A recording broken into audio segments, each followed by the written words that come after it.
Good morning and welcome to the Core Connection. I'm Mira Rubin here with you on Enlightened World Network. And today's topic is a time for every purpose, from the song, A Time for Every Purpose Under Heaven. I think it's actually from a prayer. But before we get started talking about a time for every purpose, let's take a minute or two to get present. Let's take a deep breath in through your nose and hold it. And imagine clean, crisp oxygen flooding your lungs, flowing into your bloodstream, nourishing all your cells, all your organs, bringing vital life energy to your body and being.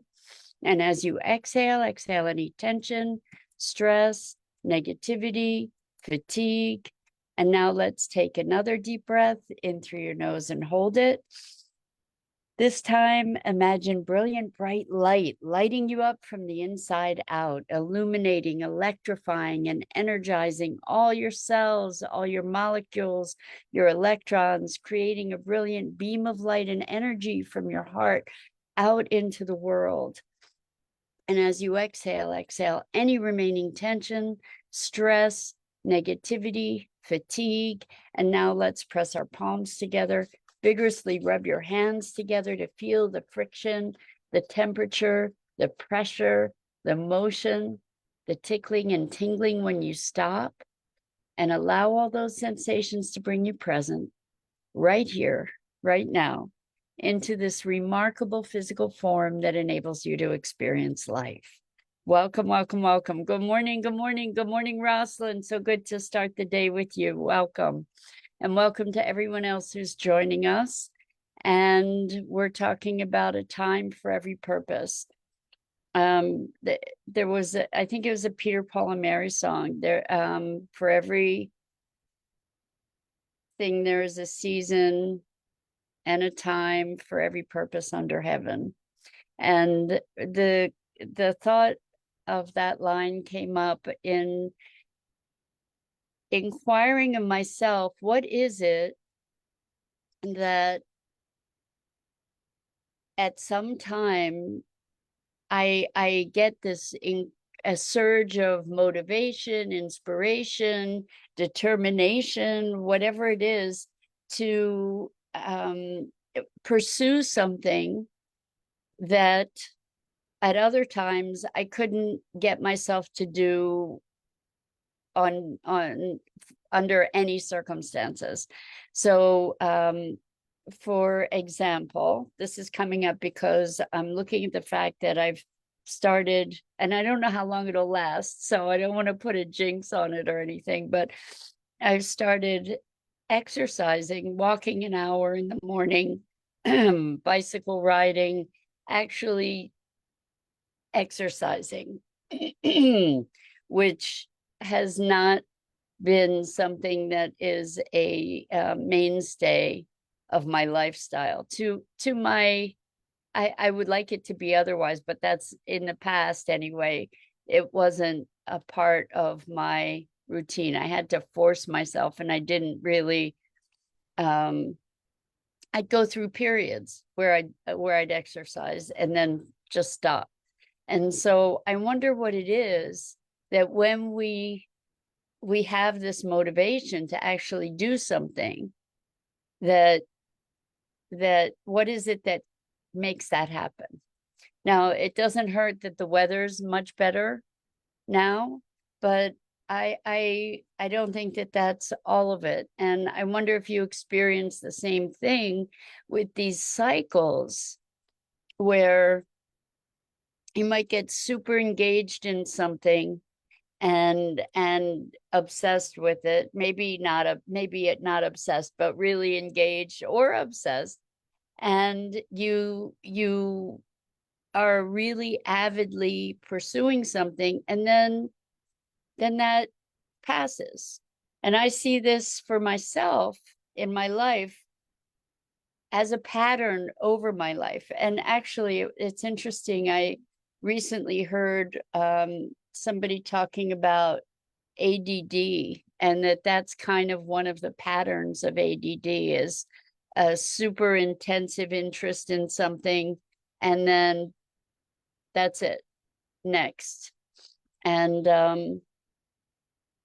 I I don't know if that's, how valid that is or not, but I do see that pattern recurring over time where there's sort of a passionate commitment to something, and then that passes.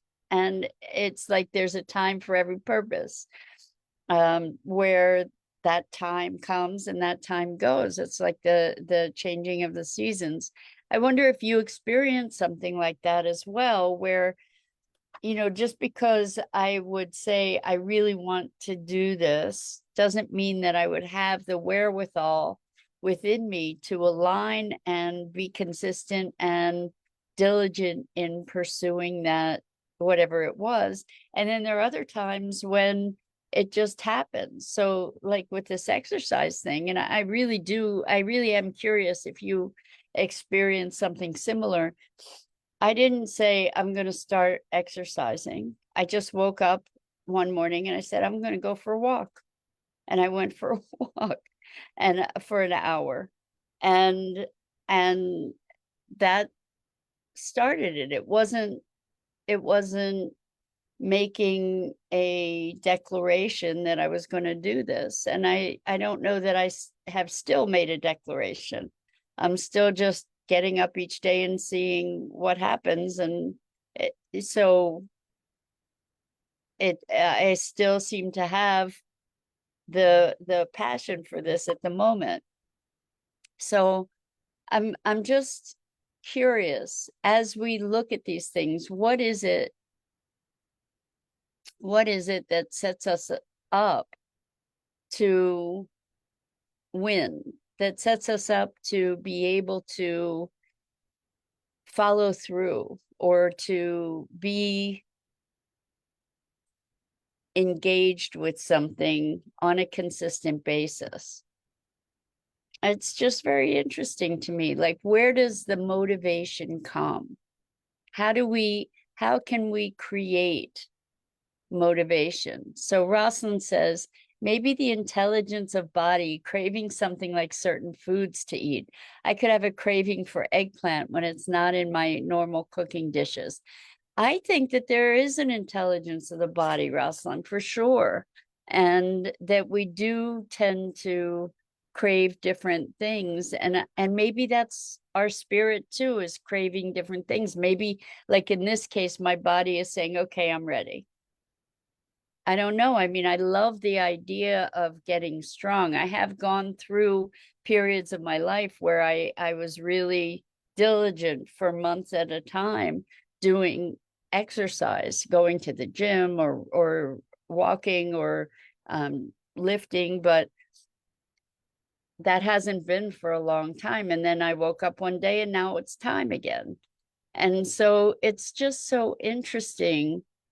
Like, you can't, when you talk about the body craving, I don't know that we can necessarily we can force ourselves to do things. Some of us can. I'm not really good at forcing myself to do stuff.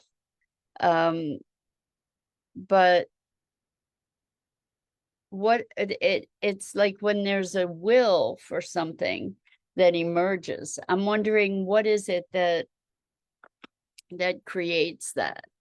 And I guess I can look at the fact that I've been doing a course on the Silva mind control method. It's not called that anymore. I think it's just called the Silva method. Rosalind says, are you asking where does the will come from, or the creation of something? I think I'm looking at, well, we can look at both, but I think I'm looking at, where does the will come from? Like, what is it that one morning we wake up and it's like, okay, time to take a walk, time to do exercise? Where does that come from? And so a thought is that I have been doing these Silva meditations. And one of the things that is part of that is the affirmation, every day in every way, I get better and better and better. Or every day in every way, I get better and better. And in thinking about that, I think my my body, my being, my consciousness is saying, well, exercise is me getting better too. Being able to be more in alignment with my body. And so maybe that messaging is kicking in on another level. I'm just in this inquiry with you to say, well, what is it that creates this? And is there a way that we can create it intentionally? You know, how can we intentionally generate will rather than force? So, you know, discipline is this really big concept in our culture, and that notion of discipline comes from domination and control, I think, from our patriarchal structure of domination and control. You know, discipline, I'm going to force myself, I'm going to just do it, I'm going to override whatever the will of my heart and soul might be, and I'm just going to do it, and then, you know, I'll be grateful at the end, kind of thing. I'm really very much about alignment and being in alignment with our values, with our heart and soul, and this notion of force. I'm experimenting with not force, with alignment rather than force. And I'm wondering what it is creates this. So Rosalind says the center of will comes from the ajna chakra in between the eyebrows. I've never heard that word, and I don't know if I said it properly. Ajna chakra between the eyebrows. I call third eye. Certain meditations increase the energy of the will. So how to increase this energy? Oh, it's a good question, and interesting that the will would come from here. That's interesting, because I would have thought it would come maybe from the solar plexus. But I like that, to think that it comes from the third eye, because that's our alignment, I would think. A point of alignment, a point of vision, and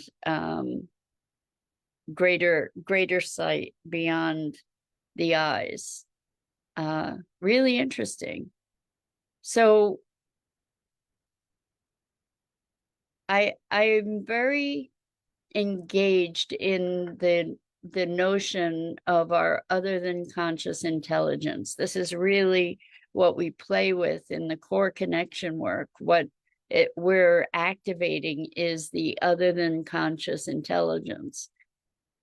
And I can see where maybe this every day in every way I get better and better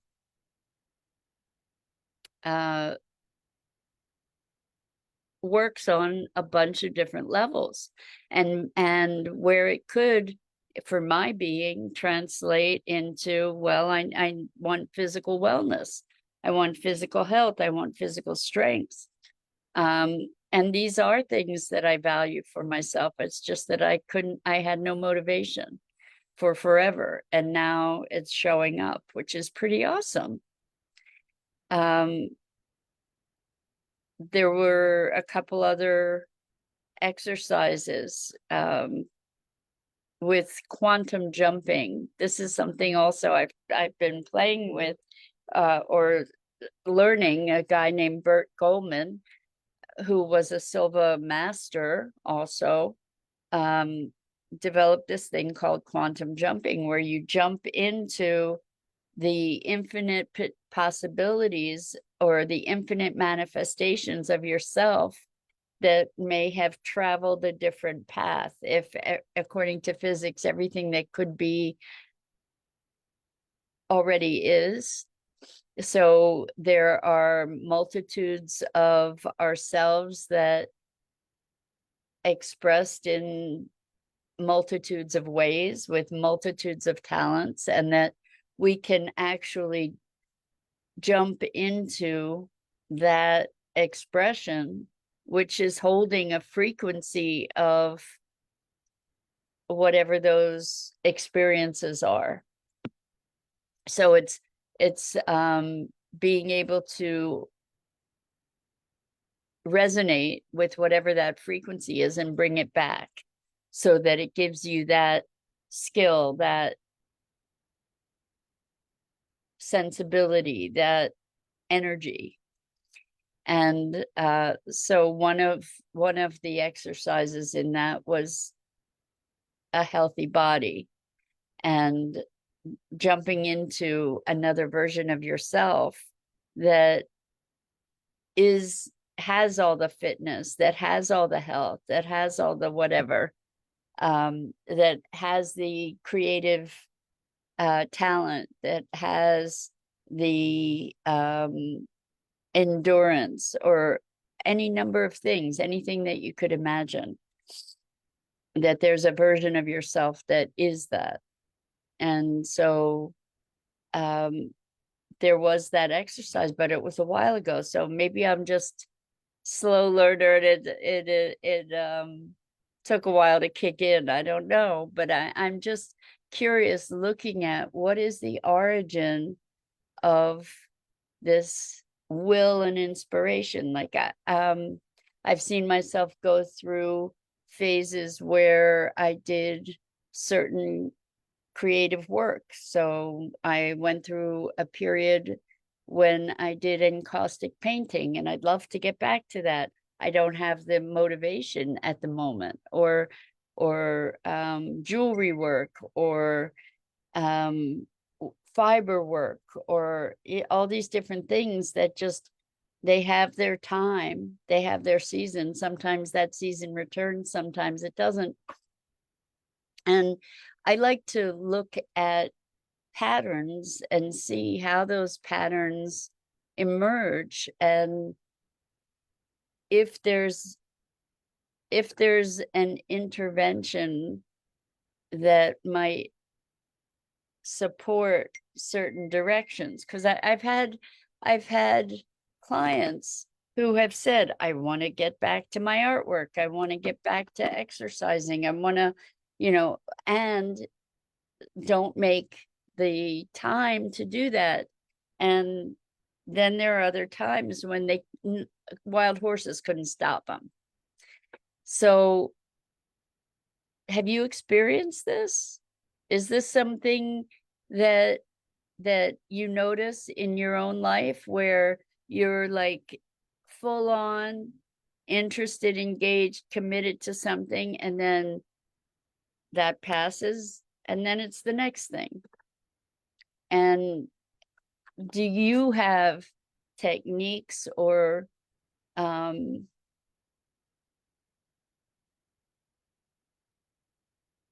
ideas about how to generate the will for certain different things?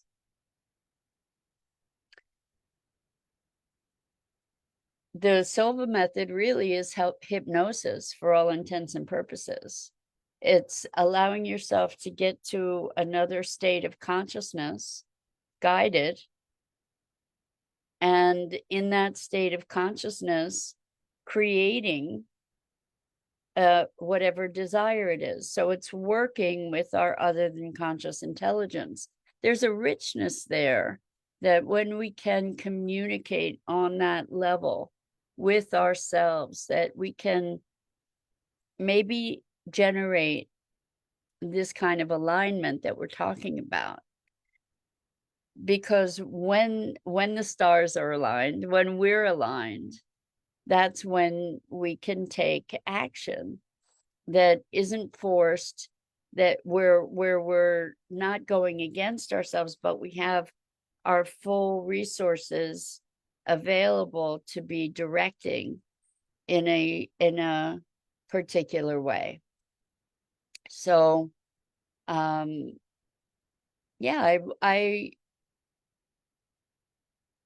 I think that there's a tremendous power available to us by using our meditative consciousness to generate what we desire and what we desire to desire. So, what I mean by that is to generate the will to take the action that needs to be taken when we can access these other levels of consciousness. We're kind of then deliberately playing in the realm of the infinite. We're deliberately playing in the quantum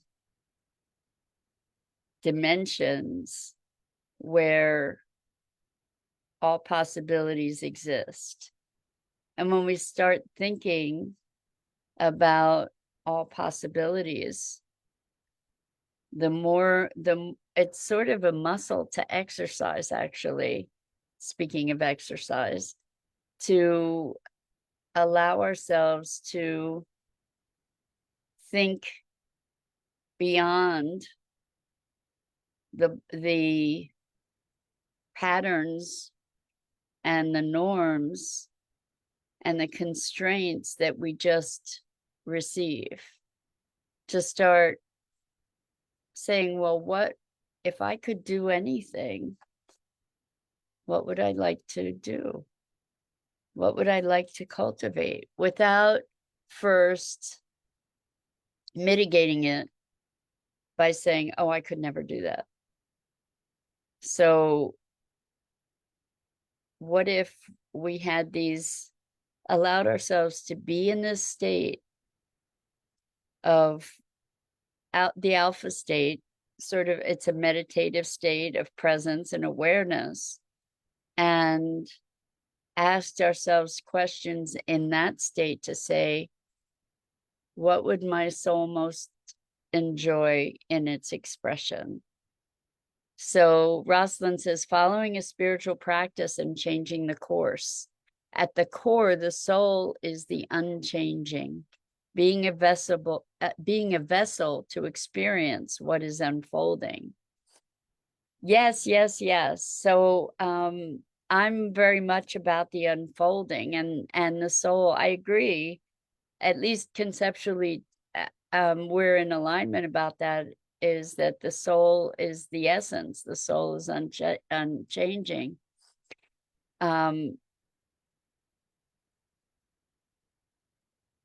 The spiritual course, I tend to be thinking at this point that the spiritual course, for me anyway, it's not following any particular discipline for me.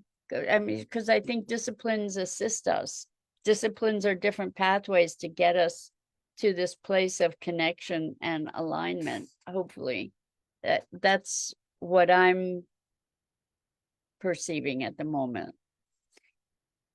That seeking this alignment, seeking that connection, seeking that access to that awareness of soul, or the experience of soul that is beyond time, or the words are somewhat limited, right?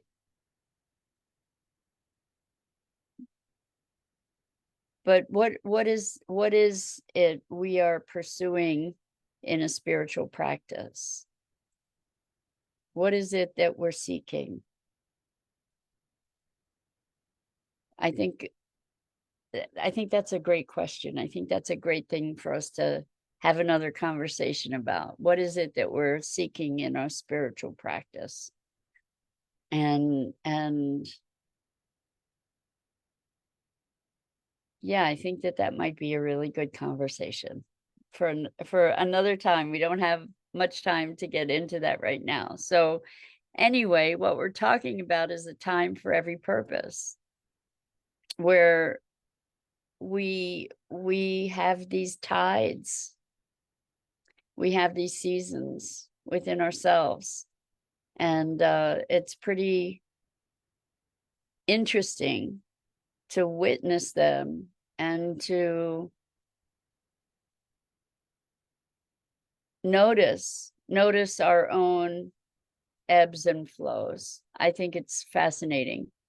So I hope you do too, and I hope this invites you to look at, well, what kind of ebbs and flows of outward energy and inward energy do you notice in your own lives?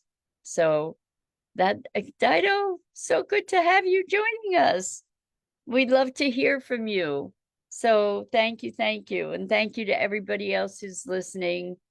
As always, it's a pleasure and a privilege. I'm Mira Rubin. This is the Core Connection, and I go live here each weekday morning at 9 a.m. Eastern. And I am so grateful to have the opportunity to engage with you and have these musings about what it is to be human. So until next time, so much love to you.